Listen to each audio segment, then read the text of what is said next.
اعوذ باللہ من الشیطان الرجیم بسم اللہ الرحمن الرحیم السلام علیکم ورحمۃ اللہ وبرکاتہ۔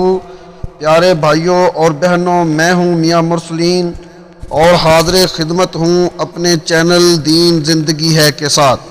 امید کرتا ہوں کہ آپ سب خیر و عافیت سے ہوں گے۔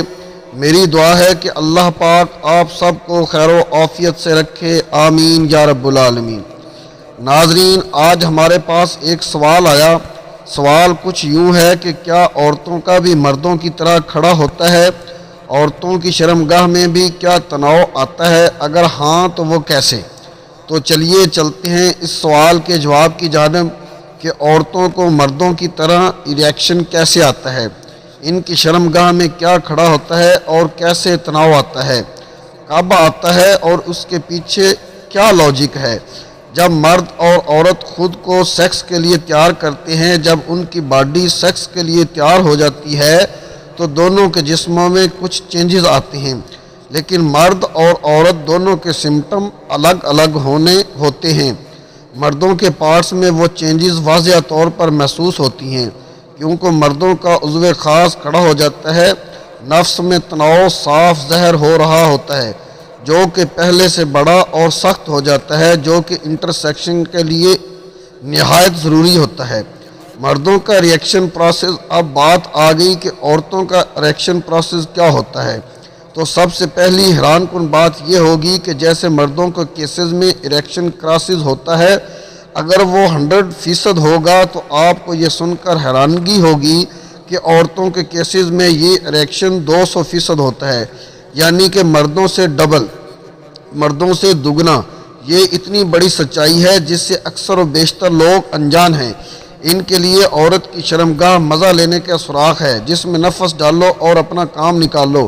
یہ ایک الگ بات ہے کہ مرد ریئیکشن کے بغیر سیکس پرفارم کر ہی نہیں پاتا، جبکہ عورت کا تناؤ مختلف ہونے کی وجہ سے اگر اسے اریکشن نہیں بھی ہے تو بھی مرد سیکس پرفارم کر سکتا ہے، کیونکہ بنا اریکشن کے بھی سوراخ موجود ہیں اور مرد اس میں انٹرسیکشن کر سکتا ہے، جبکہ مرد کے عضو میں اگر تناؤ نہیں تو وہ بالکل بھی کچھ نہیں کر سکتا۔ تو سیدھی سی بات ہے، مرد کے نفس کا تناؤ نظر آتا ہے کیونکہ وہ ایکسٹرنل باڈی پارٹ میں ہوتا ہے، جبکہ عورت کا اریکشن نظر نہیں آتا کیونکہ عورت کا اروزر انٹرنلی ہوتا ہے، اس کے پرائیویٹ پارٹ کے اندر۔ اب کلٹ کو تو جانتے ہی ہیں، میں پہلے بھی کافی بار اپنی ویڈیو میں کلٹ کے بارے میں بتا چکا ہوں۔ کلٹ دیکھنے میں ایک مٹر کے دانے جیسا ہوتا ہے، بالکل چھوٹا۔ اگر اس کی لمبائی کے بارے میں بات کریں تو وہ جتنا نظر آتا ہے اس سے 100% گنا اندر ہوتا ہے، یعنی کہ اندر کی جانب ہوتا ہے۔ کلٹ مرد کے نفس کی طرح ہی ہوتا ہے لیکن اندر کی طرف ہوتا ہے اور اس سے جڑی بہت سی نروز ہوتی ہیں جو عورت کی پوری شرمگاہ میں پھیلی ہوتی ہے، یعنی یہ جتنی سینسٹیو اور مزہ دینے والی روز ہیں وہ پوری شرمگاہ میں پھیلی ہوتی ہیں، جسے عورتیں مزہ حاصل کرتی۔ 20% مزہ عورت کو پوری شرمگاہ کے اسٹیمولیٹ ہونے سے ملتا ہے اور 80% صرف اور صرف کلٹ سے ڈائریکٹلی ملتا ہے۔ جب عورت گرم ہوتی ہے، سیکس کے لیے تیار ہوتی ہے، بلڈ سرکولیشن کلٹ اسٹیمولیٹ کرتا ہے۔ کلٹ میں جو کہ 3 انچ جگہ میں بالکل ڈھیلی حالت میں ہوتی ہے، وہ 7 سے 8 انچ تک پھیل جاتی ہے اور یوٹرس کو دھکیل کر پیچھے لے جاتی ہے۔ اس میں زیادہ جگہ بن جاتی ہے جس سے وہ 7 سے 8 انچ تک نفس برداشت کر پاتی ہے۔ عام طور پر شرمگاہ کی رگیں اور پورا نروس سسٹم بالکل ڈھیلا ہو جاتا ہے، لیکن جب عورت گرم ہو جاتی ہے تو اس کی شرمگاہ میں بھرپور تناؤ آ جاتا ہے، جس سے نفس جب رگڑ کھاتا ہے تو عورت بے پناہ مزہ محسوس کرتی ہے۔ عورت کی شرمگاہ کا سوراخ بھی ٹائٹ ہو جاتا ہے کیونکہ جیسے جیسے مرد اسٹروک لگاتا ہے تو اس کے نفس کا اوپر والا حصہ بار بار عورت کے کلٹ سے ٹکرا رہا ہوتا ہے اور اس طرح عورت کی شرمگاہ کا تناؤ میں آتی جاتی ہے، اور تناؤ بے حد ہونے پر ایک وقت ایسا بھی آتا ہے جب وہ پانی چھوڑ دیتی ہے۔ اس کو آپ اپنی زبان میں فارغ ہونا کہتے ہیں۔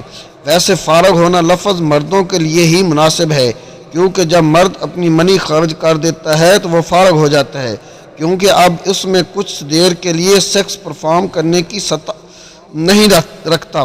اور نفس دباؤ چھوڑ دیتا ہے، ڈھیلا ہو جاتا ہے، جبکہ عورت فارغ نہیں ہوتی، وہ پلیجر تک پہنچتی ہے اور پھر اورگیزم ایک بار نہیں کئی بار ہو سکتا ہے، یہاں تک کہ جب وہ حد سے زیادہ مزہ لیتی ہے تو اس سے پانی کا فوارہ شرمگاہ سے پریشر کے ساتھ نکلتا ہے اور عورت مزے کے نشے میں پاگل ہو جاتی ہے۔ یہ بات سمجھنے والی کہ جب تک عورت گرم نہیں ہو جاتی اس کی شرمگاہ میں تناؤ نہیں ہوگا اور وہ بالکل مزہ نہیں لے گی۔ اس کی شرمگاہ میں جو لیکوڈ ہوتا ہے جس سے نفس بآسانی سیکس پرفارم کر پاتا ہے وہ نہیں ہوگا۔ اس طرح سیکس مشکل، بدمزہ، تکلیف دہ ہو جاتا ہے۔ عورت کی کلٹ ہی ہے جو ملکہ کا رول ادا کرتی ہے اور اس کو مزہ صرف اور صرف کلٹ کے پھیلائے ہوئے جال سے ہی ملتا ہے۔ جب تک کلٹ اسٹومولیٹ نہیں ہوگی اور اس جسم کا سیکس کے لیے تیار نہیں ہوگا تو میں یہ سمجھتا ہوں کہ آپ کو بات اچھی طرح سے سمجھ آ گئی ہوگی کہ عورت کی شرمگاہ میں کیا کھڑا ہوتا ہے اور کیسے کھڑا ہوتا ہے۔ بہت ہی سمپل طریقے سے میں نے آپ کو سمجھانے کی کوشش کی ہے۔ امید کرتا ہوں کہ آج کی ویڈیو آپ کو ضرور پسند آئی ہوگی۔ اللہ پاک ہم سب کو دین کی سمجھ عطا فرمائے اور اس کے مطابق زندگی بسر کرنے کی توفیق عطا فرمائے، آمین۔ آپ ہمارے چینل دین زندگی ہے کو ضرور سبسکرائب کر لیں، سبسکرائب کے ساتھ ساتھ ہماری ویڈیو کو لائک بھی کر دیں۔ اللہ پاک آپ سب کو اپنے حفظ و امان میں رکھے، آمین۔ اگر زندگی نے موقع دیا تو اگلی ویڈیو میں نئے موضوع کے ساتھ پھر حاضر ہوں گے۔ اگلی ویڈیو تک اللہ پاک ہم سب کا حامی و ناصر ہو، آمین یا رب العالمین۔